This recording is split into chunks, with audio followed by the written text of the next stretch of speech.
An old woman went into the forest to pick mushrooms, but the ground suddenly opened up beneath her feet. What she found underground shocked everyone. Subscribe and write in the comments where you're watching us from. Grace Thomas awoke before the sun had begun to touch the horizon. The sky outside her small cabin in the Appalachian foothills was a thick, unbroken gray, and the only movement was the slow breath of the wind passing through pine needles like a patient exhale. She lay on her narrow cot, her eyes fixed on the wood-paneled ceiling that bore years of smoke stains and spider webs. The old beams groaned in the cold, and in the quiet spaces between the creaks, the scurry of mice behind the fireplace made themselves known. No longer strangers, but old tenants she'd grown accustomed to. For 30 years, this cabin had been her sanctuary. Built by her father during his final years, it stood with a kind of silent endurance, resisting rot and memory alike. The wood stove in the corner still coughed a little smoke with each lighting, and the floor under her bare feet always seemed just a little damp, no matter the season. A kettle with a chipped spout sat permanently on the stove, wrapped at the handle with electrician's tape, still holding together after a dozen near burns. Her routine had calcified into ritual. Tea first, then a walk through the eastern grove if the fog wasn't too thick. Grace moved through the kitchen without turning on the lights. A dim transistor radio sputtered static and the faint murmur of a weatherman's voice. There would be mist again today, it said, dense and low, like a cotton sheet thrown over the valley. Grace listened, not for the forecast, but for the spaces between the words. There was a comfort in static that people had forgotten. Her breakfast was modest, half a heel of bread with salt, no butter. The sugar had run out a week ago, and the thought of making the long walk to the general store in Ash Creek stirred no urgency in her. Hunger had never dictated her schedule. Her pantry was lined with dry herbs, mushrooms in mesh sacks, and jars of tinctures she had made by hand. The forest gave, if one listened close enough. She didn't need much, not anymore. Not since Darren, her only son, had moved away and stopped calling. He sent one postcard last year, a photo of Lake Michigan and a few scrawled lines about a new job and things being okay. She kept it behind a jam jar on the windowsill. Her husband, Luther, had died more than a decade ago, buried in a cemetery that hadn't seen fresh flowers since. It had all started fading after that. Her life became the stillness of wood smoke, the whisper of pine needles, and the hush of fog on dry grass. By 8, she was out the door. The chill nipped through her sleeves, but she welcomed it. Her shoulders, though arthritic, carried the canvas sack and short-handled axe with the steadiness of habit. The axe was more for balance now, or maybe for show. Few threats still lived in these woods, and those that did knew better than to cross her path. She had once led trail crews, taught campers survival skills, and charted paths for park rangers. The locals still called her Ranger Grace, though no one had paid her a salary in over 20 years. She took the path behind the cabin, a narrow trail that curved through old maple and sycamore. Deer prints laced the mud, and small tufts of fur clung to bramble thorns. The morning was quiet, eerily so. No birds sang, even the wind had slowed, only her boots whispered against damp leaves. Somewhere past the broken fence line where the ground dipped toward the ravine, she paused. Something felt off.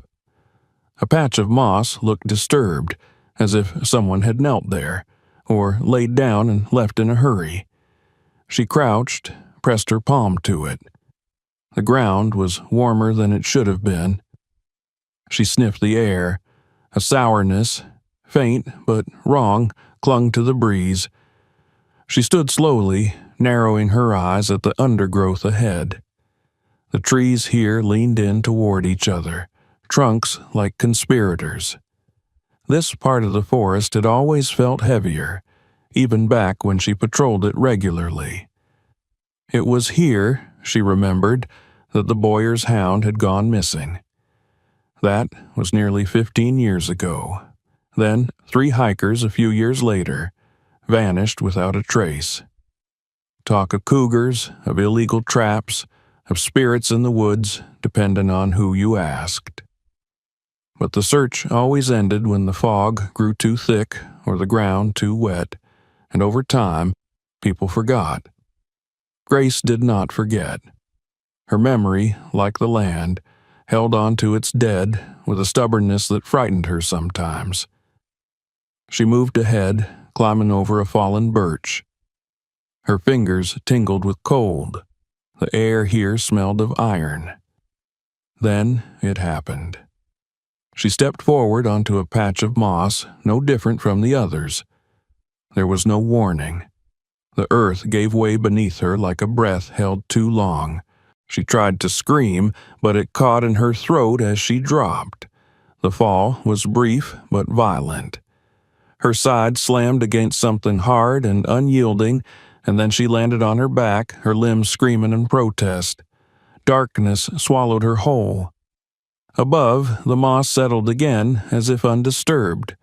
A crow circled once, cawed, then vanished into the thickening mist. Later that day, her dog, an old hound named Buck, howled at her doorstep. When her mail remained untouched and the lights never flicked on, a neighbor named Pete mentioned it to the cashier at the diner. They shrugged. Grace probably wandered off for a while, like she sometimes did. Maybe she went to visit her cousin in Knoxville. But the mail kept piling up, and Buck never stopped howling. Back underground, Grace drifted in and out of consciousness. The cold seeped through her bones. She was aware of something. Stone, damp air, and an unnatural silence so thick it pressed against her ears. There was no wind down here, no birds, only her own breath, shallow and trembling, echoing faintly off the walls of a place she did not yet understand. And the sense, deep in her chest, that she was not alone. The sound of gravel under tires broke the sleepy rhythm of Ash Creek as Darrell Cooper pulled his truck into the narrow driveway of the ranger station. The sun hadn't yet pierced the thick fog that blanketed the forest, and the radio in his cab whispered the early morning forecast with all the enthusiasm of someone forced to read it. He reached for his thermos, took a sip of bitter coffee, and stared through the windshield at the squat building ahead, its porch sagging slightly and paint peeling off the wood siding. It looked like a place time forgot, much like the rest of this forgotten corner of the Appalachian foothills. Darrell had arrived in Ash Creek only 4 months ago, fresh from a short stint in the Georgia Forestry Division, and before that, 3 years in the National Guard. He was still young by local standards, barely 30, with a wiry frame and sharp eyes that missed little. His transfer here had been half voluntary, half escape. The kind of place no one wanted to work unless they had something to leave behind or something they were running from. For Darrell, it was both. He parked, killed the engine, and stepped out into the chill. The air smelled faintly of wood smoke and rain-soaked leaves.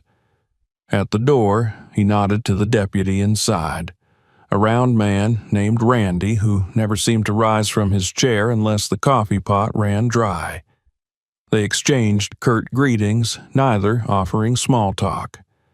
It was Pete Wilkerson who first brought it up, stopping Darrell near the general store that afternoon. Pete was in his 60s, a longtime local who wore flannel like a second skin and chewed on the same toothpick every day. He leaned against the rusted tailgate of his pickup and gestured toward the hills. "You been up toward Grace Thomas's place lately?" Darrell shook his head. "Not in a week or so. Something wrong?" Pete frowned, his leathery face pulling tight. "Ain't seen her. Dog's been barking outside her place since Monday. Mail's piling up. She don't miss market day without reason." Darrell raised an eyebrow. "You think she's sick?" "I think she's gone," Pete said quietly. Darrell didn't dismiss it. Something in the man's tone rooted itself in his gut. Grace Thomas wasn't just another reclusive elder in the valley.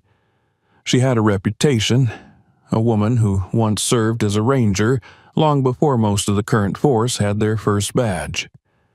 Locals respected her, even if they didn't understand her. And if she was missing, it meant something. That afternoon, he drove the winding dirt road toward her cabin. The trees leaned closer here, and the forest swallowed most of the sunlight, even on clear days. The air was thick with dampness, the mist hanging low like breath caught in the throats of the hills. When he arrived, the yard was eerily quiet. Buck, her hound, was nowhere in sight. The porch creaked under his boots, and the screen door gave way with a reluctant groan. Inside, the house was neat. Unnaturally neat. A cup sat on the table, still with the faint ring of tea long gone cold. A slice of bread had dried into a curl beside it. The radio whispered softly in the background, as if talking to no one at all. No sign of struggle, no sign of panic, just the feeling that someone had stepped out for a moment and never returned. He called her name, once, twice. No answer. He moved to the back room where her cot stood undisturbed. A thick notebook lay on the small table beside it, opened to the most recent page. He hesitated, then read. "Soft footsteps last night near the fence line. No animal. Too heavy. Wind stopped before they came. Started again after they passed." The next line was underlined twice. "I think something's listening." Darrell stared at the page. He flipped back through previous entries. Many were innocuous. Notes on weather patterns, local bird migrations, and mushroom growth. But scattered between them were odd observations. Missing pets, strange smells, flickering lights through the trees. A pattern began to form, subtle but persistent. He closed the notebook and stepped outside. Over the next 2 days, Darrell initiated a quiet search. Nothing official, no press, no formal missing persons, just a few volunteers from town, old-timers who remembered Grace and owed her something. They spread out into the hills, walking old trails and deer paths, scanning the thick underbrush. But the forest offered nothing in return. It kept its secrets. At the edge of a steep ravine behind Grace's property, they found her basket. Wicker, worn with a cracked handle. Inside were mushrooms, brown caps she'd likely picked that morning. Next to it, a torn piece of cloth snagged on a jagged branch. Darrell held it in his hands. It smelled faintly of cedar and something else, something musty and unfamiliar, the kind of smell that lived underground. The ground beneath his boots was soft, wet from recent rains. Moss grew thick here, too thick. He stepped carefully, testing the soil. There was no sign of a fall, no pit, no broken earth. But something about the way the trees clustered here, the way the birds stayed away, it unsettled him. Back at the station, Darrell filed a basic report, more to satisfy protocol than in the hope it would prompt action. He left out the stranger details. He knew how they sounded. That night, as he sat in his truck outside the ranger station, thumbing through Grace's notebook again, he noticed something tucked into the last page. A folded scrap of paper, jagged along one edge as if torn hastily. Written in thick, uneven letters, "She's listening now. The soil speaks." No signature, no context. The next morning, Darrell returned to the ravine. He stood at the same spot where they'd found the basket. He circled the area, searching for any shift in the landscape. A pile of stones, a twisted root, a breath of cold air where there shouldn't be one. He felt it before he saw it, a prickle on the back of his neck, That sense of being watched, not by an animal, not by a person, but by the woods themselves. It was the same feeling he'd had overseas, lying in desert brush, waiting for movement in the stillness. The knowledge that you were no longer alone, even if your eyes said otherwise. He turned slowly. At the top of the ridge stood a man, still as stone, half obscured by a thick pine, dressed in a dark coat, hat pulled low, watching. Darrell raised a hand. The figure did not move. He took one step forward. The man was gone. Later that evening, Darrell went over the old incident logs in the station's archive. Few of them were digital. Most were faded manila folders stored in rusted file cabinets that hadn't been opened in years. He found one from 1996. 3 local boys, campers, had gone missing during a summer storm, searched for 3 days, never found. The file ended with a familiar phrase, presumed runaway. Another file from 2003. A mother and son vanished on a trail hike. Her car still parked at the lot. Case closed for lack of leads. The same location appeared in both reports. The ravine, the same forested slope behind Grace's land. He sat back, the pages fanned out before him. He ran a hand through his hair and muttered under his breath. Something was wrong in Ash Creek. Something old. By the end of the week, news of Grace's disappearance began to spread through the town. Posters went up at the diner, the gas station, and the church bulletin board. A few high schoolers offered to help with the next round of search. Buck, her dog, was taken in by Pete for the time being. But no one, not even the sheriff, seemed to treat it like a priority. People wander off all the time, the sheriff said. Maybe she didn't want to be found. Darrell didn't argue. But that night, someone left another note on his windshield. It was written in the same thick black strokes as before.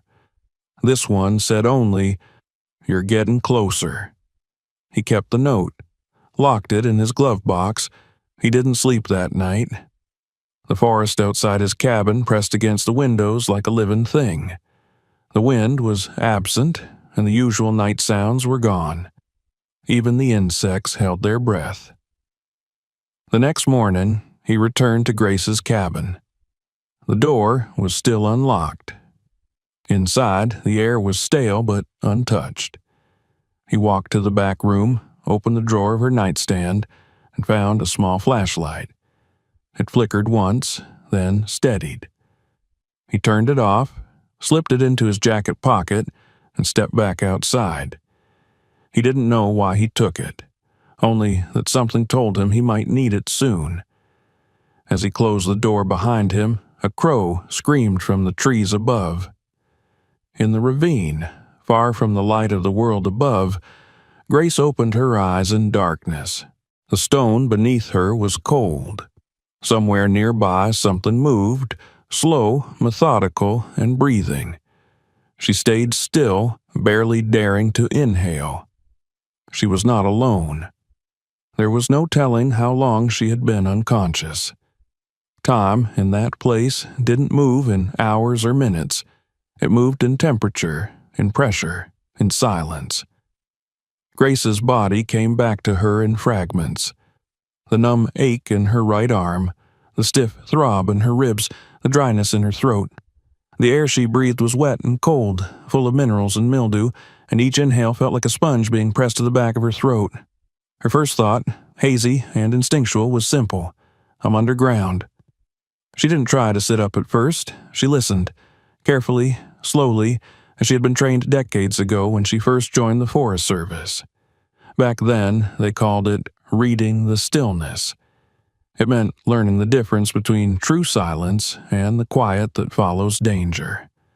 What she heard now was the latter, an oppressive hush, the kind that wraps itself around a place like a warning. When she finally opened her eyes, there was nothing but blackness. not the kind you get at night under the stars. This was complete, suffocating, physical darkness. She reached into her coat pocket with shaking fingers and found her small headlamp. She clicked it on. The beam flickered, then steadied, casting a trembling halo against a ceiling of red brick and rotting mortar.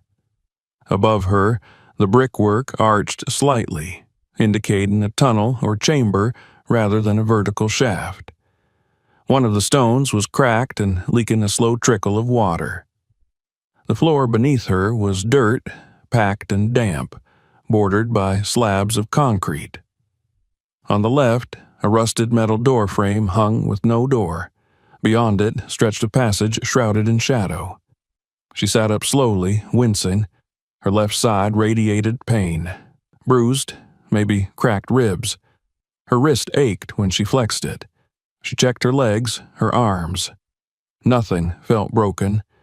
She was lucky. Or maybe unlucky, depending on what this place turned out to be. The air was too still. No wind, no hum of electricity, no distant sounds of machinery or life. Just the soft drip of water and the faint sound of her own breathing, which grew louder the longer she listened. She forced herself to her feet. Every movement sent sharp complaints through her side, but she gritted her teeth and bore it. The instinct to move, to understand, was stronger than the pain. She held the headlamp steady and took her first steps into the corridor. The beam revealed walls covered in flaking paint and patches of black mold. Some areas showed exposed brick, others were coated in cracked plaster. Here and there, she saw old signage stenciled on the walls in faded letters. Level B, Storage 3, Restricted. The labels were government standard, the kind she hadn't seen since the early 80s, when she'd once been granted access to a decommissioned firewatch station built into a mountainside. This place felt older, though. Abandoned, but not entirely forgotten. She turned a corner and found what looked like a small rest station. A wooden bench sat against the wall, half collapsed under its own weight. A rusted locker stood ajar, its contents long since removed. On the wall above the bench, a chain hung from a bolt. At its end was a metal ring, bolted to the wall. Below it, a discoloration in the concrete, a patch darker than the rest. She leaned closer. It was a stain. Old, but unmistakable. Blood. Grace straightened, her chest tightening. She had seen many things in her time in the wilderness. Maulings, accidents, even a man who'd lost his leg to a bear trap. But this had the shape of ritual. The chain, the placement, the silence. She didn't want to stay, but something caught her eye. A scrap of cloth stuck beneath the edge of the bench. She knelt, reached for it. It was stiff, waterlogged, but as she turned it in her fingers, she saw letters embroidered near the hem in faded thread. M.V. Her heart stuttered. Maria Vasquez. The missing woman. The one her neighbor had asked about, the one who had vanished in these same woods. Grace stood frozen, the fabric clenched in her hand. The cloth was old, but not ancient. The embroidery thread hadn't rotted completely. That meant someone had been here within the past year. Maybe within the past month. And if Maria had been brought here... Grace didn't finish the thought. Instead, she turned and walked deeper into the tunnel.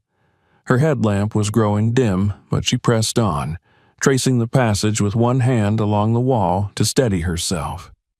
Every few feet, she passed another side corridor, some blocked with fallen debris, others stretching into pure blackness. She marked her path in her mind, left at the split with the rusted pipes, right past the leaning locker, straight through the arch with the missing bricks. Eventually, the tunnel opened into a larger chamber. The floor here was different. smoothed concrete with drainage grates set in a grid. A desk stood in the center, flanked by filing cabinets and stacks of papers strewn across the surface. A map was pinned to the wall, yellowed and torn, marked with small red pins and lines in black ink. Some of the lines traced known trails and fire roads. Others cut through unmarked areas. The red pins formed a ring around the ravine behind her cabin. She stepped closer. Her eyes moved across the map, searching. There, right near the center, a red circle drawn by hand, and next to it, Grace T. A chill passed through her. Her name, in this place. She looked down at the desk. More papers, most covered in numbers, notations, observations. 0912, observed movement near Trail 7. 1001, subject collected mushrooms near Sector 2B. 1006, subject remained alone 97% of time. It read like a wildlife study, only the subject was her. Watched, cataloged, tracked. Among the papers was a single photograph, black and white. It showed her standing on her porch, drinking tea. The angle was high, distant, taken from the woods, maybe from a game camera. She felt sick, but then the light caught something behind the desk. She moved closer. A corkboard. On it, dozens of pinned photographs.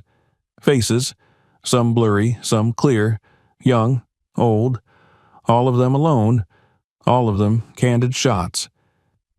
At the center, with a red string connecting them in a chaotic web, was a photo of a young boy, maybe 11, maybe 12. His eyes were wide, lips pressed in a thin line. No name, just the date. 3 days ago. Below that, another image. A teenager, pale, with long hair covering half his face. His eyes seemed too empty, too focused. Beneath his image, in sharp handwriting, Andrew, active, receptive, knows the way. The knot in her stomach grew. There were too many faces, too many dates. Some went back over a decade, others only a few weeks. She saw Maria's photo, her neighbor's friend, tacked to the edge. Beneath it, the word resisted. And then, near the bottom right corner, a final photo. It was her again. This time, not on her porch, but in the woods. Carrying her basket, head turned slightly. The image was blurry, taken through foliage. Beneath it, has begun listening. Her knees nearly buckled. She backed away, her breath caught in her throat. Something about this place was wrong on a level deeper than physical. It was psychological, emotional. The sense that someone had been watching not just her movements, but her mind, her thoughts. Suddenly, a sound. A slow scrape. Metal on stone. Her head whipped around. The sound echoed from the hallway behind her. Footsteps, measured, heavy. She turned off her headlamp. The darkness returned in full, swallowing everything. She pressed herself against the wall, straining to hear. The steps grew closer, then stopped. Silence, then breathing. She could hear it. Low, controlled, and near. She didn't move, didn't blink. Every part of her screamed to run, but her body stayed frozen. The sound faded. The footsteps retreated. 1, then 2, then 3. Gone. She waited 5 more minutes before she moved. When she turned her headlamp back on, the beam sputtered, nearly dead. She stumbled back toward the passage, retracing her steps. She passed the bench with the chain, the cracked brick, the rusted pipes. The lamp died completely 10 feet from where she remembered the opening to be. She reached with her hands, searching. Moss, dirt, crumbling stone, then cold air on her fingers. She found the sloping wall, began to climb.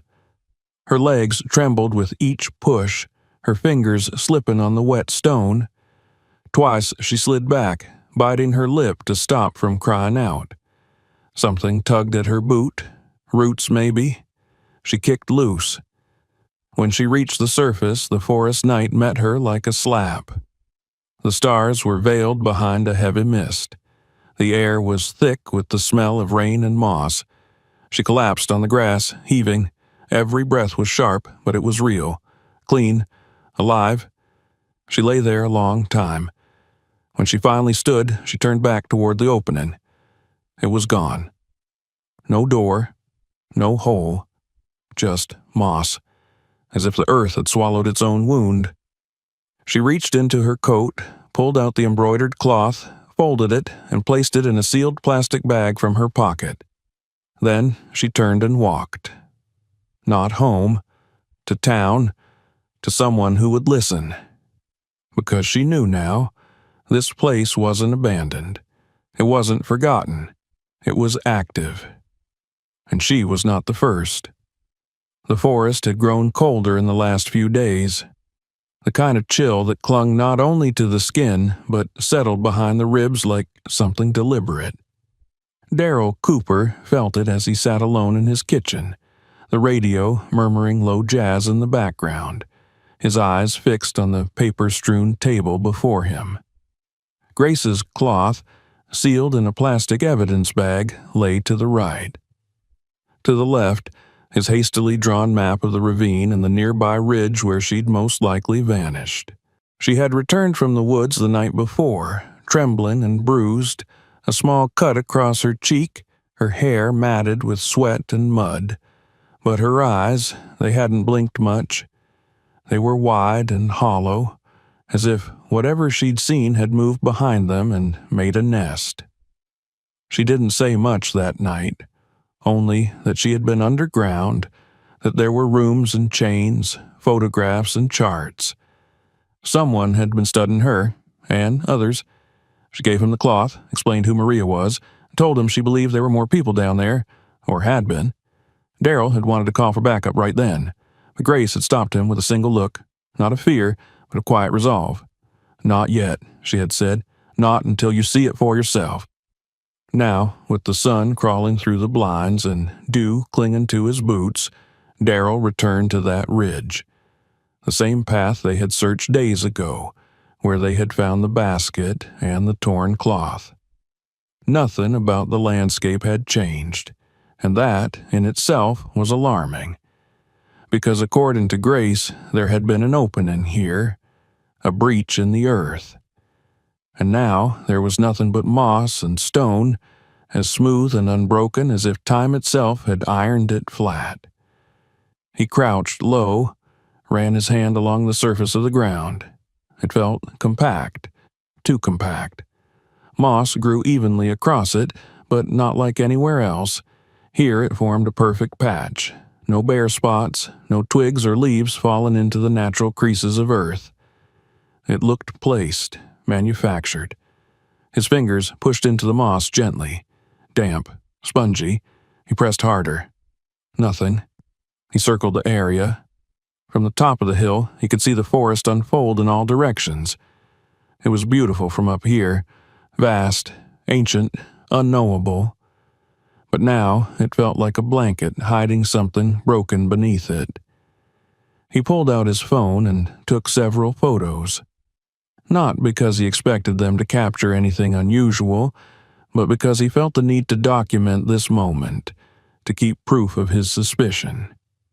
Proof that wouldn't vanish as easily as a hole in the ground. He didn't go home that night. He went to the records office in town, a single-story building with flickering lights and a clerk who always smelled faintly of menthol. Darrell requested access to old land use maps, especially anything tied to government facilities, fire watch posts, or Cold War-era installations. The clerk raised an eyebrow but didn't ask questions. Darrell had a badge, even if it wasn't the kind that usually earned much deference in places like this. 3 hours later, he sat cross-legged on the office floor, files spread around him like fallen leaves. Most of them were unremarkable. Plots for farmland, documentation for zoning changes, expired permits. But then he found it. Project Deep Glen. A permit dated 1959. issued jointly by the Department of Agriculture and the Army Corps of Engineers. Purpose: Environmental Monitoring Station. Location: South Ridge Sector B, Plot 219. There was no mention of construction completion, no closure date, no final report. He requested to copy the file. The clerk shrugged, ran it through the machine, and handed him the thin sheaf of papers. By the time he left, the sun had dipped behind the hills, and the world had taken on that pale indigo hue that comes just before true night. He drove with his high beams on, hands tight around the wheel. He didn't return to the ridge. He went to see Lee. The old man's trailer stood half hidden behind a curtain of pines just off the south trail. Darrell had passed it a dozen times, but had never seen anyone come or go. Lee was one of those locals people talked about in the way you talk about a stain on the sidewalk, something unpleasant but not dangerous. He bought supplies in bulk once a month, didn't make eye contact, didn't attend church. That was enough to keep most people from asking questions, but Darrell had seen him. The first time was the night after Grace disappeared, a figure standing on the edge of the ridge watching. He hadn't recognized the face then, but now he was sure. He parked at the edge of the clearing, stepped out into the cooling air and approached the door. No lights inside. Smoke rose from the stovepipe. He knocked once, firmly. Nothing. He knocked again. A long moment passed, and then the door creaked open an inch. A single eye peered out, pale, watery, rimmed red. "Ranger," the old man said. "Evening, Lee. What brings you?" "I think you know." The door didn't open further, but Lee didn't close it either. "You've been watching the ridge," Darrell continued. "You were there the night Grace went missing." Lee said nothing. "There's something under that hill," Darrell pressed. "Something you've seen. Maybe something you were part of." A long pause. Then Lee spoke, voice low and hoarse. "They built it during the war. Said it was a listening station.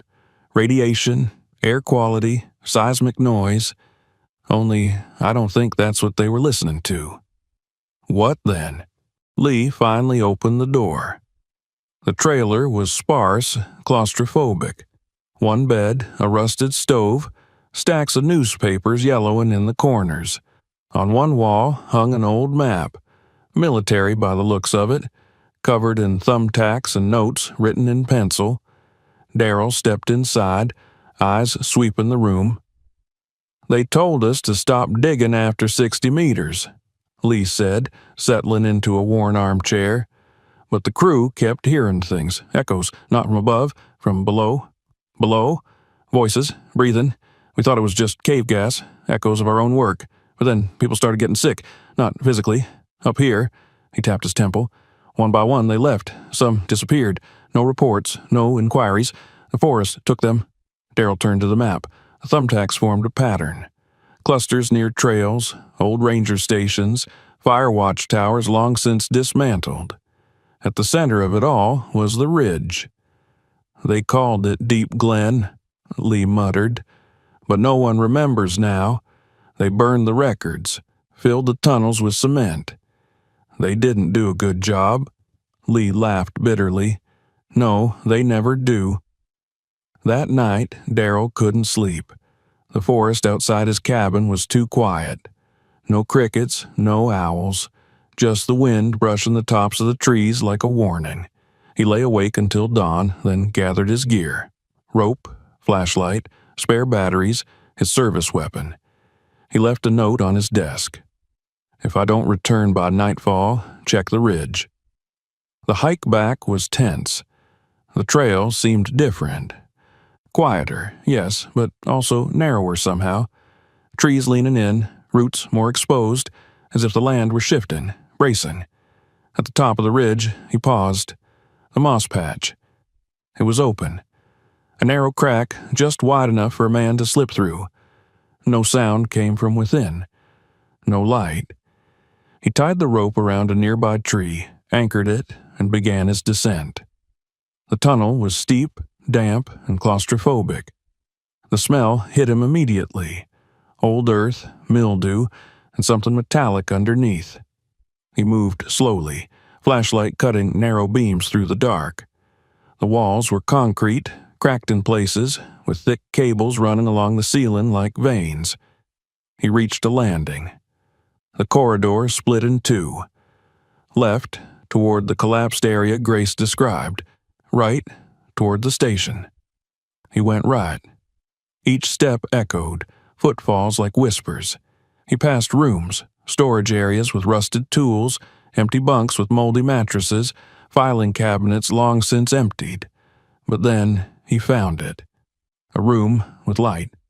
A single fluorescent fixture, buzzing faintly, flickering. Inside, the corkboard, just as Grace had described. He approached slowly. The photos, the faces, names, and dates. Maria, the young boy, and himself, captured from across the street, standing beside his truck. Beneath his photo, potential disruption. Escalate if necessary. His throat tightened. He turned, heart racing. Someone had been here recently. Maybe still was. He stepped back into the corridor. A sound. Footsteps. Deliberate. Approaching. He raised his flashlight, aimed it down the hall. The beam caught a figure halfway in shadow. Young, thin, unblinking, and smiling. Darryl froze. Then the figure stepped back into the dark and vanished. He didn't give chase, not yet. He had seen enough. He turned and retraced his steps, climbing fast, adrenaline burning in his veins. When he emerged, the sky was darkening again. Fog clung to the ground. The trees didn't move. He didn't speak. Not yet. He had to plan, because whatever had been built down there wasn't just surviving. It was waiting. The decision was made the next morning, not by some committee or official mandate, not with press conferences or search warrants. It was made quietly between a forest ranger with haunted eyes and a woman who'd seen too much to ever go back to silence. Darryl didn't need convincing. He had looked into the hole. He had seen the photographs, the maps, the faces, and he had seen the boy. They sat together in Grace's kitchen as the sun broke through the trees and slanted across the cracked countertop, dust motes dancing like insects in a shaft of gold. The dog, Buck, rested beneath the table, old and tired but attentive to every movement. Grace poured tea with a hand that no longer trembled, her strength reclaimed not by recovery but by resolve. She moved slower than she used to, with a stiffness in her side that betrayed the memory of the fall, but her gaze was steady. She spoke plainly. "He watches from the edge of the woods every night," she said, "always the same hour, and then he leaves. Back underground, I think." Darryl nodded. "I saw him too, down there. He wasn't surprised to see me." "He's not hiding anymore," she said. "That's not the kind of fear that makes people vanish. He wants to be seen. That's the part I don't like." They didn't need to say what they were both thinking. It wasn't just about Grace anymore, or Maria, or the others. Something was escalating, becoming bolder. The patterns on the corkboard hadn't been random. They were organized, planned, monitored. They had both seen the latest photo. A boy, no older than 12, and it had been dated just 3 days ago. Darryl contacted the state police that afternoon under the guise of requesting additional mapping equipment and geological assistance. He avoided specifics. He used terms like possible sinkhole activity, unmapped utility structure, hazardous access zone. The real report he filed in person, not with the sheriff but with an agent from the state investigative unit, someone he'd met during wildfire coordination drills 2 years prior. Agent Morales. A practical man with a sharp jawline and no time for ghost stories. To his credit, Morales listened, asked the right questions, jotted notes in a leather-bound pad. Then he closed it and said, "We'll keep this in confidence, but we need proof." Darrell left the city that evening feeling something worse than frustration, a sense of delay, as if time itself were being squandered while something beneath the earth kept moving forward. He didn't sleep that night. He returned to the hill just before midnight. The air was cool, the sky clear, stars burned overhead like frozen sparks, and the forest held its breath as it always did in those hours before dawn. Darrell stood in the same clearing where the moss had once opened like a mouth and swallowed Grace whole. The ground was sealed again, undisturbed, but not for long. He planted the hidden motion sensor near the base of a pine just out of sight and angled the trail camera to cover the clearing from above. No flash, no click, only infrared, only silence. Then he left. The next day brought a twist. A new missing person report. A boy, age 12, from a neighboring town 30 miles west. Last seen riding his bike after school. His mother had called the school, then the police. Then, in desperation, the ranger station. Grace heard it on the radio. Darrell heard it in the office. Neither said a word for the first minute. Then Darrell stood, got his keys, and drove to her cabin. She met him at the porch before he could knock. "They're moving faster," she said. "They're not waiting anymore." That night, they met Morales again. This time, Morales brought a team. Not a task force, no badges, no news vans, just 4 plainclothes agents with government-issued packs and the kind of restraint that said they'd seen worse, though not much. They set up a mobile command post in the ranger station's back room. Darrell showed them the map, the notes, the corkboard photos. He showed them the spot on the ridge. The operation began 48 hours later. The public knew nothing. The media had moved on. The town was quiet. Darrell was the bait. They dressed it up as routine. A ranger checking trails, a solo patrol. He was mic'd, tracked, shadowed by infrared from 3 positions. One team in the woods with thermals, another on the ridge.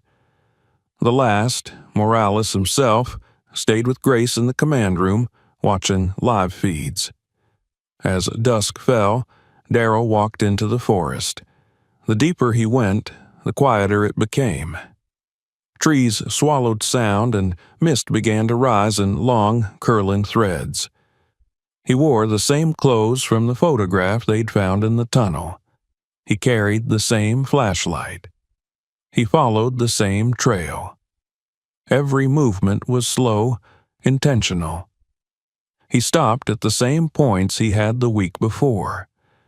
He let his beam linger on the moss. He looked behind him every few minutes. The camera team reported no movement for the first hour. Then came the signal. A shape at the edge of the frame. A man.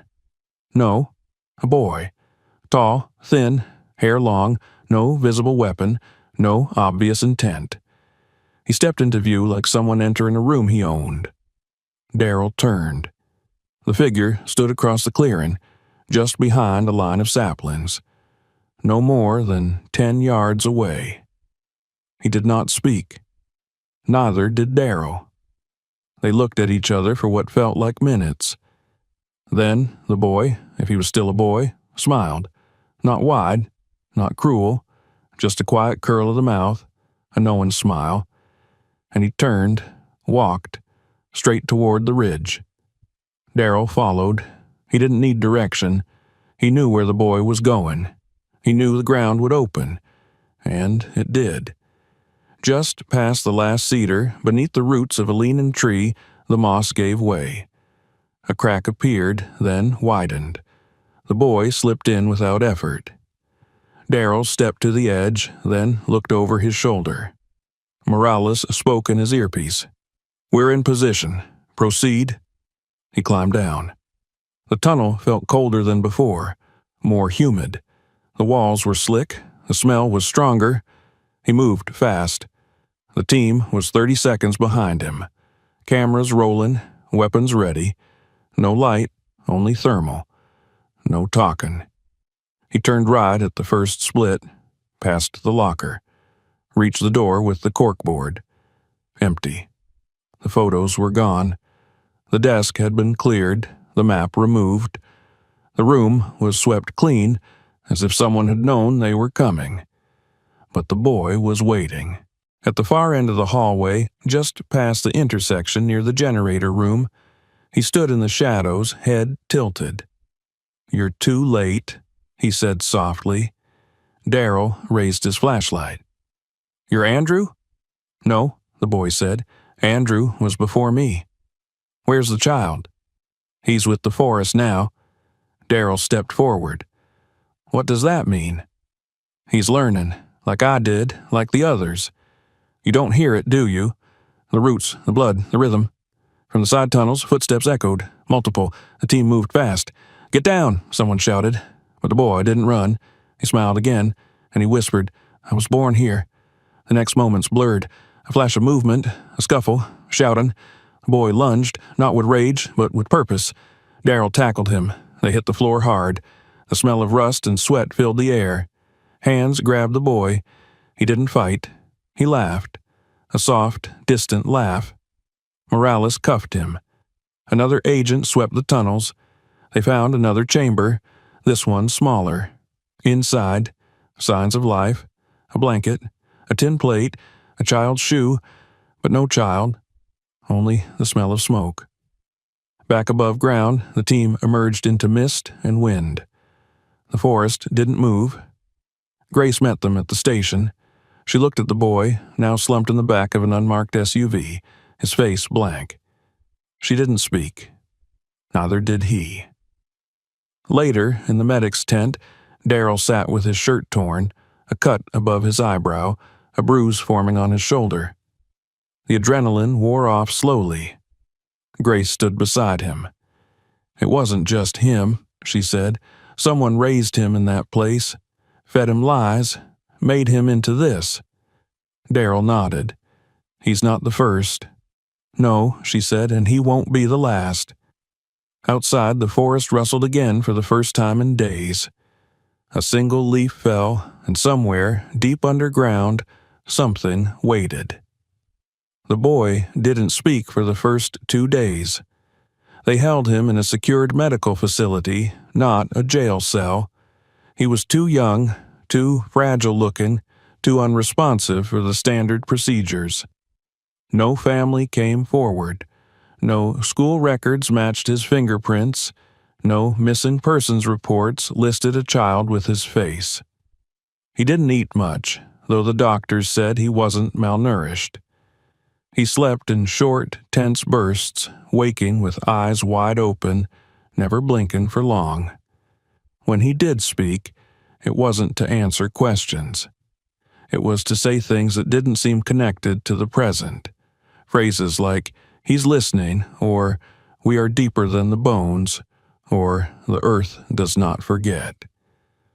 Grace watched the footage on the second night. Morales had arranged for her and Daryl to see the recordings from the helmet cams during the underground raid. She sat stiffly in a folding chair in the back of the ranger station's converted office, arms crossed, eyes never leaving the monitor. The footage showed the moment the moss parted. The descent, the chambers, the boy, the struggle, his words. She didn't shiver when he said her name. "He watched her the longest," the boy had whispered, smiling through the split lips. "She hears the breathing now. It came to her in the roots. It remembers who she was." Daryl leaned forward, pausing the video. "He's not just repeating things. He's talking to something, or through something." Morales stood near the wall, arms folded, expression unreadable. "There's a limit to how much we can put into a report," he said. "The agency will accept physical evidence. The rest, the voices and rituals and forest nonsense, they'll bury that with red ink." Grace stood slowly. He didn't come from nowhere. There were adults involved. This wasn't the work of a boy left in the dark too long. "We're trying to trace it," Morales said, "but whatever program built that place, it's not on any active record. We found scrubbed references, black bar memos, personnel lists with names that lead to dead ends. It's like chasing ghosts." "Maybe that's exactly what we're chasing," Daryl muttered. That night, Grace didn't return to her cabin. She stayed in the ranger station, sleeping in the cot by the back wall, a shotgun leaning against the filing cabinet beside her. She had lived alone in the forest for years, never feared its sounds or its silence, but now there was something different in the night air, a heaviness as though the ground itself was restless. The next morning, the boy escaped. There was no sign of forced entry or a breach in security. The guards swore he'd been sedated. The cameras caught nothing, no movement, no shadow. One moment he was there, lying on the cot, and the next the blanket was empty. The door locked, the lights still on. Daryl was called at dawn. Grace was already standing outside when he arrived, the wind catching her coat, her eyes tired but calm. "He's gone back to the hill," she said simply. "You don't know that." "I do." They didn't wait for authorization. Morales was still tied up in conference calls, trying to explain an impossible disappearance to men who believed in procedure more than footprints. Grace and Daryl packed gear in silence.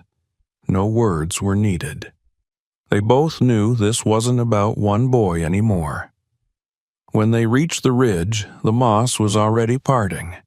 The forest was quieter than ever. No birds, no insects, just wind. The trail cameras were dead, their batteries drained though they'd been new. The motion sensors showed nothing. The ground looked untouched except for the way it opened. Grace went first. Her body ached as she lowered herself into the dark, but she didn't hesitate. Daryl followed close behind. They moved with practiced speed, following the same route, deeper than before. The familiar tunnels gave way to new ones, narrower, older, with symbols etched into the walls that neither of them recognized. Not letters, not numbers, spirals, shapes, lines that followed no logic. The air grew colder. They reached a chamber that had not been on any of the earlier maps. The walls were smoother here, the stone older. A circle had been drawn on the floor in what looked like ash. At its center, a small wooden effigy stood, no more than 2 feet tall, shaped crudely like a man. Its face was blank. Its arms were raised. The boy stood behind it. He did not flinch when the flashlight beams hit him. He didn't blink. "You shouldn't have come," he said softly. "You ran," Daryl said. "You made us follow." "No," the boy said. "She did." He looked at Grace. "She woke it up. She stood on the roots, and it opened its eyes again." Grace didn't speak. The boy stepped aside. Behind him, another door, a massive one, half-rotted but clearly once reinforced. Symbols covered it, too. There was no handle. "You can't stop it," he said. "It remembers too much." Daryl raised his weapon, but Grace lowered his hand. "Talk to me," she said to the boy. "Tell me who made this place. Who brought you here?" "They didn't bring me," he said. "They made me, and then they left. But the forest didn't. It kept me, taught me." "Taught you what?" "How to listen, how to wait." "Wait for what?" "For someone to remember." The ground trembled, slightly, but enough to be felt through boots. The symbols on the door began to glow faintly, as if reacting to breath, or thought. Grace stepped forward. "Don't," the boy whispered, but she did. Her fingers brushed the surface of the door, and it opened. The chamber beyond was vast, far larger than any tunnel could have allowed. A hollow cavern of impossible architecture, lined with roots that pulsed gently like veins. In the center, a pool of water. Still, black, perfect. And in its reflection, not themselves, but others. Men in uniforms from another decade, faces half-burned, children in cages, women screaming without sound, ghosts perhaps, or memories, or warnings. Grace turned away.